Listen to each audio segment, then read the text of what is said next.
بسم الله الرحمن الرحیم. سوره احقاف شروع میشه. سوره را به نام احقاف یاد میکنه. احقاف نام منطقه است، از قوم عاد است. در اونجا اصل احقاف تپه‌ای که از ریگ باد جمع کرده باشه، در جای تپه و رجور کرده باشه، او را به نام احقاف یاد میکنه. الله که در سرزمین عادیا عذاب روان کرده و اینمی طور سرزمین بوده. او این مسئله خیلی مهم است. چرا؟ و بسیار تنومند بودن، قدرت‌های قوی داشتن، بسیار سخت بودن در پاچایی بوده اجسام خود. مشرکین مکه الله چیستا تنبیه میده که بی او مردما که مخالفت کردن در کدام سرحد رسیدن؟ شما از او که خیلی کلان هستی، خیلی تنومند و قدرتمند هستی. کلا. این سورت 66م سورت است، بعد از سوره جاسیه و قبل سوره زاریات نازل شده. ارتباط این سورت هم سورت مکی است، بحث از عقاید میکنه. ارتباطش قطع ما قبل. در ما قبل الله امر به عمل شریعت کرد. در اینجا الله تصدیق شریعت میکنه. چرا؟ دلایل ذکر میکنه که بله این شریعت بالکل واقعا از جانب الله تبارک و تعالی است. یا است که در اونجا دلایل توحید الله ذکر شد، بسیار دلایل. در اینجا سری دلایل توحید تفریع میکنه، نتیجه را مرتب میکنه. او کدام است؟ که در علم و قدرت امرای الله شریک جور نکنه که تباه میشه. مثل که در این صورت بحث از او میشه.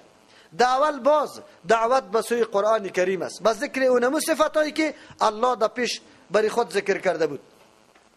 بسم الله الرحمن الرحیم. حامیم. الله علم است به اصل مقصد. تنزیل الکتاب، نازل شدن کتاب، من الله، از جانب الله. و طور الله که عزیز زبردست ذات اصل حکیم و حکمت والاست. تمام برنامه ها را منظم حساب شده انجام میده.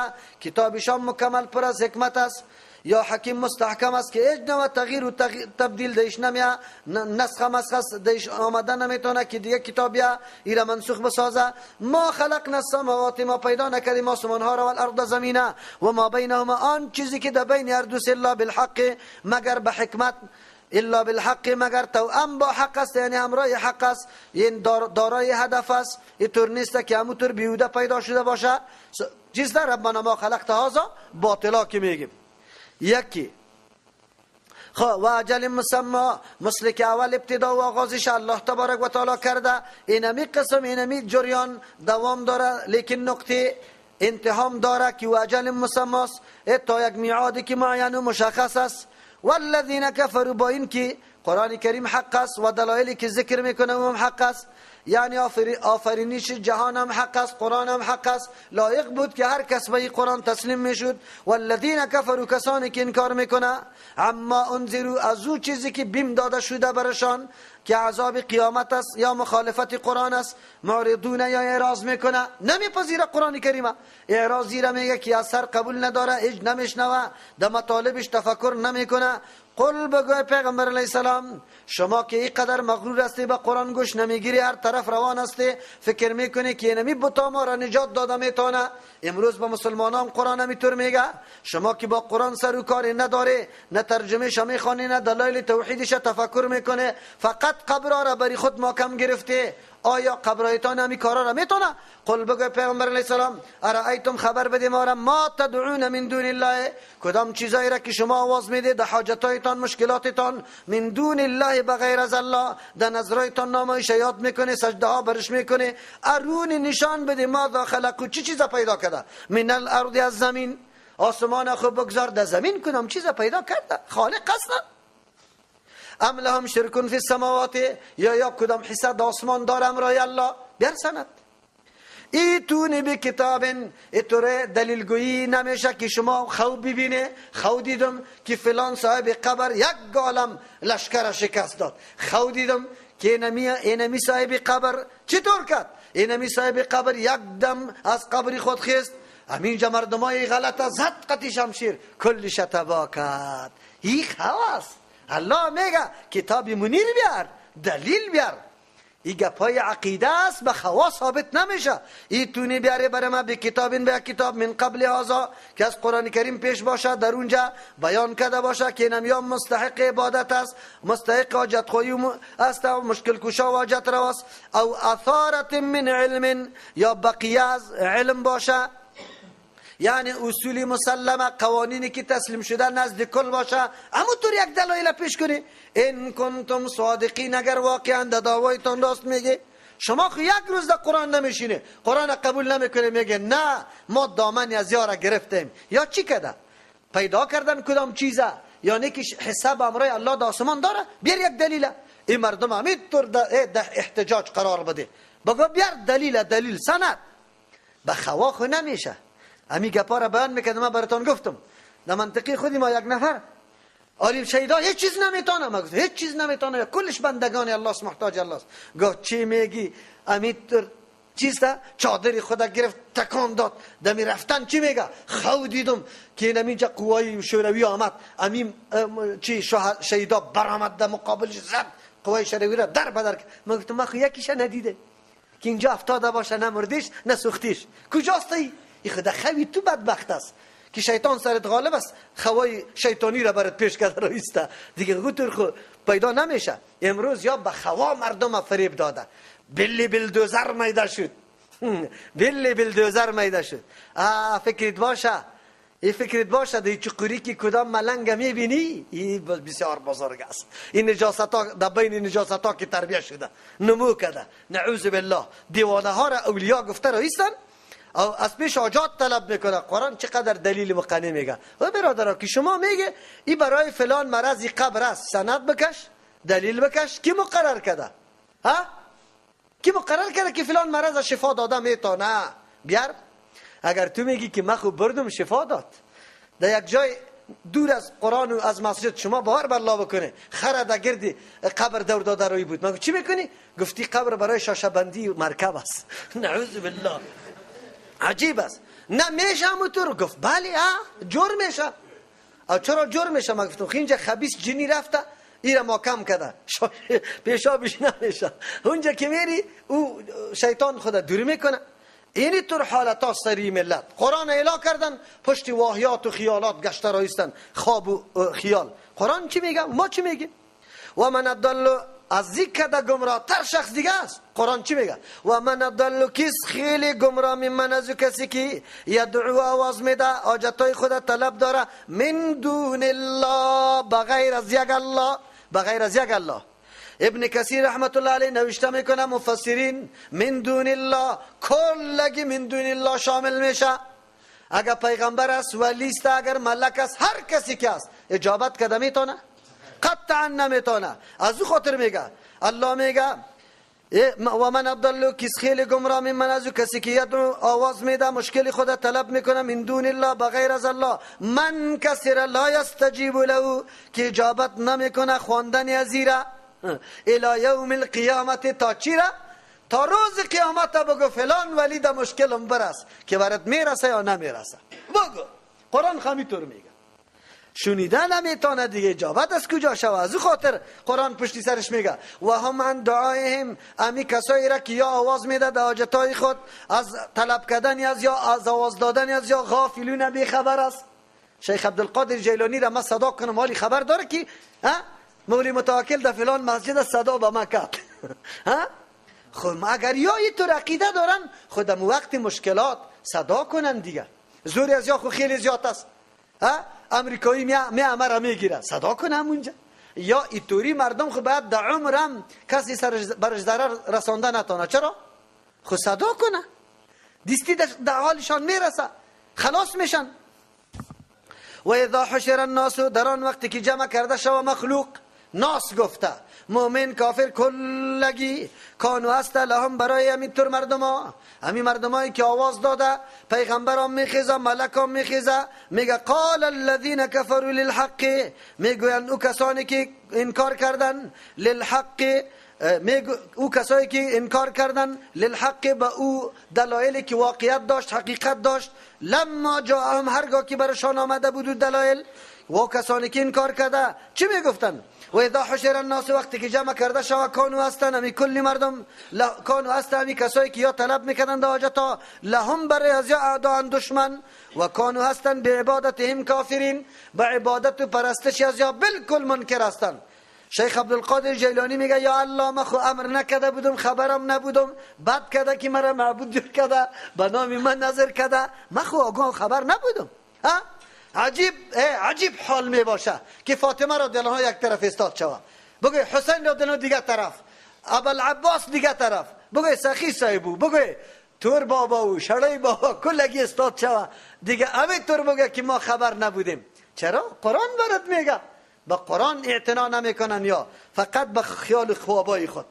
و اذا تتلى علیهم سیکو، قرآن چقدر دقیق میگه. وقتی که تلاوت کرده میشه علیهم بالایشان آیاتنا، دلایل توحید ما، یکتا پرستی ما، که مشکل کشا و جتروا غیر از الله دیگه کس نیست، فرمان روای مطلق غیر از الله دیگه کس نیست، لایق بندگی و پرستش غیر از الله دیگه کس نیست، بینات واضح یکه. خب باز قال الذين كفروا میگویند کسانی که منکر هستند للحق، به می قرآن حق، به این قرآن واقعی، به این دلیلی که واقعیت داره، حقیقت داره، لما جاءهم، هرگاه که برشان آمده چی میگن برشان؟ که میبینه که مردم زیاده از این خیلی متاثر میشن، یک روز که رفتن باز دیگه قرآن اعلان نمیکنه، پشت دنبال ترجمه را میگیره. هذا سحر مبین، ای چی است؟ سحر آشکارا سحر است. ام یقولون افترا، بلکه یا میگه که از خود جور کرده قرآن، نعوذ بالله. قل بگوی پیغمبر علیه السلام چقدر دلیل مقنع، این افترای تو اگر من دروغ جور کرده باشم، نعوذ بالله ادعای نبوت دروغی را بالای الله بکنم، فلا تملکون لی من الله، شما ده اختیار نداره برای نجات ما از عذاب الله شاید هیچ چیزی را. اگر من نعوذ بالله دروغ بسته کنم به الله، الله مرا نمیمانه یک دقم. چرا؟ الله گفت ولو تقول علینا بعض الاقاویل، اگر بعضی گفتارا را از خود جور کنه لاخذنا منه بالیمین، میگیریم او را با چی؟ با قوت خود یا با دست راست، امو رقم که لایق شان الله، ثم لقطعنا منه الوتین، رگی گردنش قطع میکنیم. الله این وعده را کرده. پیغمبر او پیغمبری که حق است، هیچ وقت ادناترین چیزی را سر الله بسته کرده نمیتونه. از او خاطر پیغمبر میگه که اگر من تور کار بکنم الله عذاب روان میکنه، شما نجات داده میتونی. هو اعلم، الله خب عالم است، بما تفیدون فیه، به او سخنایی که شما خواب مشغول میشه، فرو میروی فیه، ده او سخنا رقم تجویزا میکنه، گاهی میگه کاهن است، ساحر است، مجنون است، دیوانه است، آخریش هم صابی و آبی میگه. خو خیر کفا به شهیدن، کافیس الله از روی شهادت. چرا؟ هر چیز الله میبینه، بین ما و بینکم، ده بین شما. الله گواهی میده که ما پیغمبر هستم، دروغ جور نکردم، او شما میگی. و هو الغفور الرحیم، الله بسیار مهربان ذات است که عمیق قدر بدبختی ها میکنه، اگر توبه کنی الله میپذیره او رحم کنین در آینده، به شرطی که شما رجوع بکنی. قل بگوی پیامبر علیه السلام ما کنت بدعا من الرسول، چرا این کار میکنه؟ چیزی جدید و نو خو نیست. ما خو کدام برنامه بیخی نو آوردم، برنامه آوردم که کلی انبیاء علیهم السلام امی برنامهش بود. پس چی چیز مایه یا انگیزه نعوذ بالله نفرت و نقبول کردن شما شده؟ آدم از او چیزی باید نفرت کنه که سابق ندیده باشه. قل بگوی پیامبر علیه السلام ما کنتم من استم بدعا اول من الرسول، از انبیاء علیهم السلام، بلکه از مکه پیش پیغمبران زیاد تیر شده. و ما ادری، من نمیدانم ما یفعل بی، که چی معامله کرده میشه امرای ما، ولا بکم، و نمیدانم که امرای شما چی کرده میشه. حالات قیامت به الله تبارک و تعالی معلوم است. پیغمبر از یک طرف میگه برنامه دعوت توحید ما برنامه جدید بدعتی نیست که نو پیدا کرده باشم، اصل داره. انبیاء علیهم السلام سابقه آمده امین موضوع دعوت داده. یکی اگر مرا میگه که عالم الغیب است، نعوذ بالله، سرنوشتا برش معلوم است، نه. و ما ادری، من نمیدانم ما یفعل، چی چیز معامله کرده میشه، بی بالای ما ولا بکم، نه بالای شما. ان اتبع الا ما یوحى، ما تابعداری نمیکنم مگر از آن چیزی که وحی کرده میشه الی بسیما. و ما انا من نیستم الا نذیر مبین، یعنی ما او قدر قدرتمند نیستم که شما را امیال هلاک کنم، متصرف نیستم، علم غیب ندارم، بلکه ما بیم دهنده استم، میبینون آشکارا با کمال دلسوزی شما را از او عذاب الله که مقرر کرده در صورت نافرمانیتون شما را بیم میدم.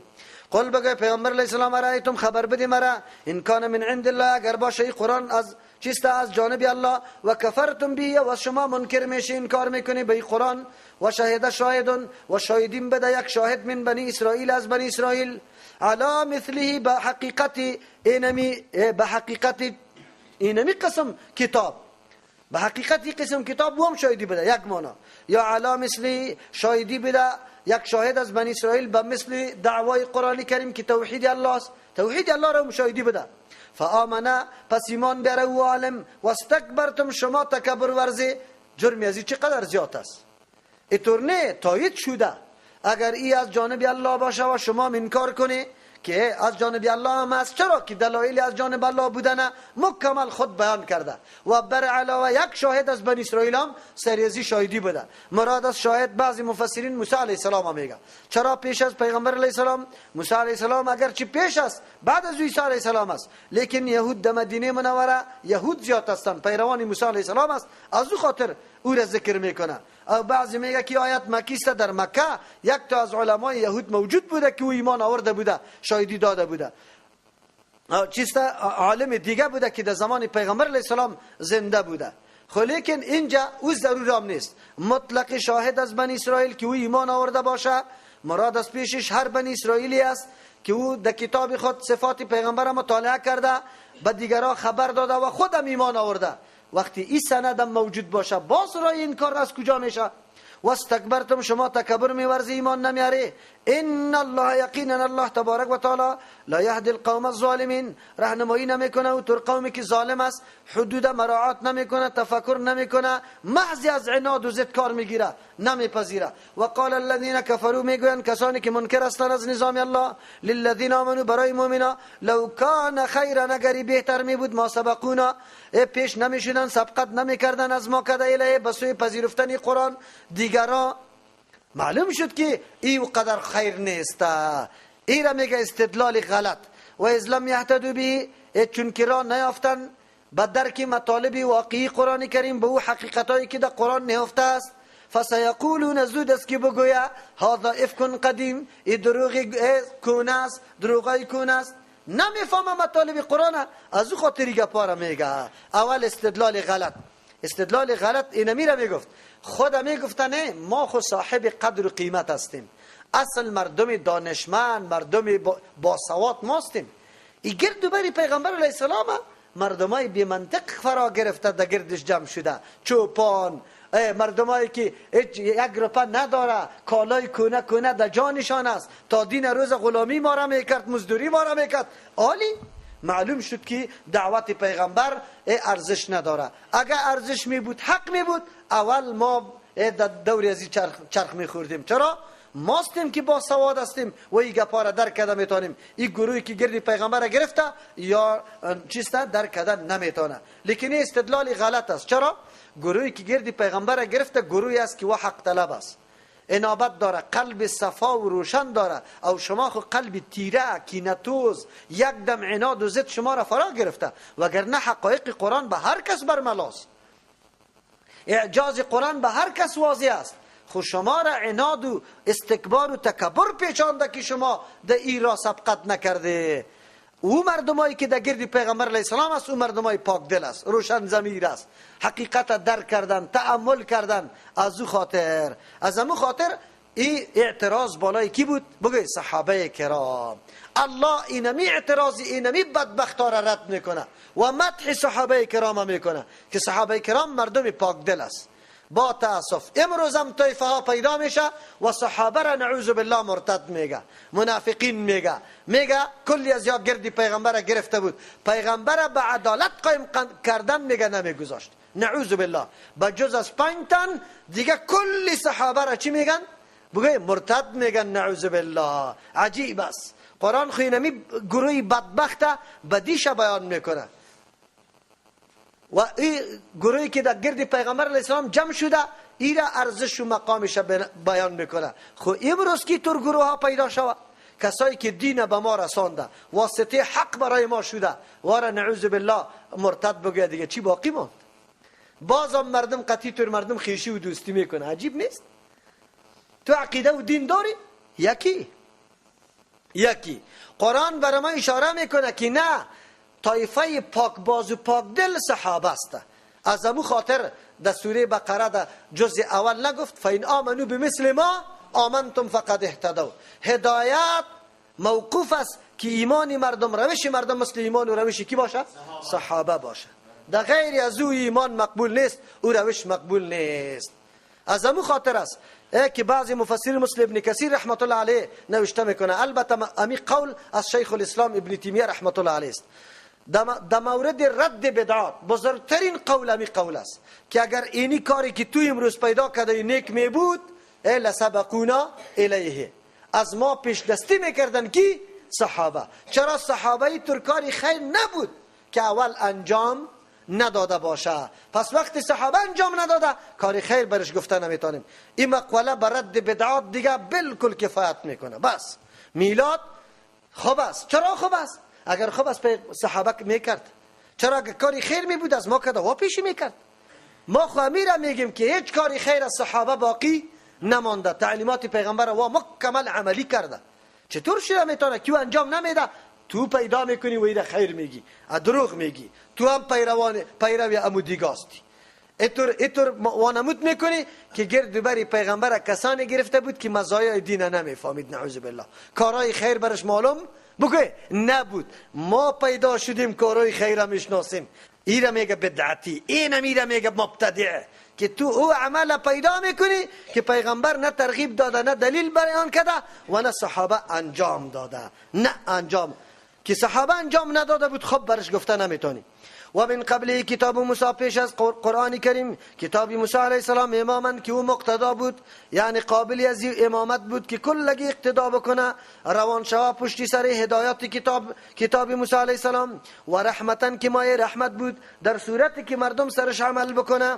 و هذا کتاب قرآن کریم مصدق لسانا، تصدیق کننده است برای او مضامین و مطالبی که در کتابای سابقه بوده یا موافق است امرای نشانه هایی که در کتابای سابقه ذکر شده، لسانا عربیا به زبان عربی، یعنی با فصاحت و بلاغت، یا واضح، لینذر که بیم بدو کسانی را الذین ظلموا، کسانی که ظلم کردن، اینطور کتاب نمیپذیره یا دعوت پیغمبر نمیپذیره. و بشرا للمحسنین، مایه بشارت و خوشخبری است برای کسانی که محسن است، هم توحید الله را میپذیره، هم مکمل تابعداری از رسول الله میکنه. محسن ابی ترجمه داره.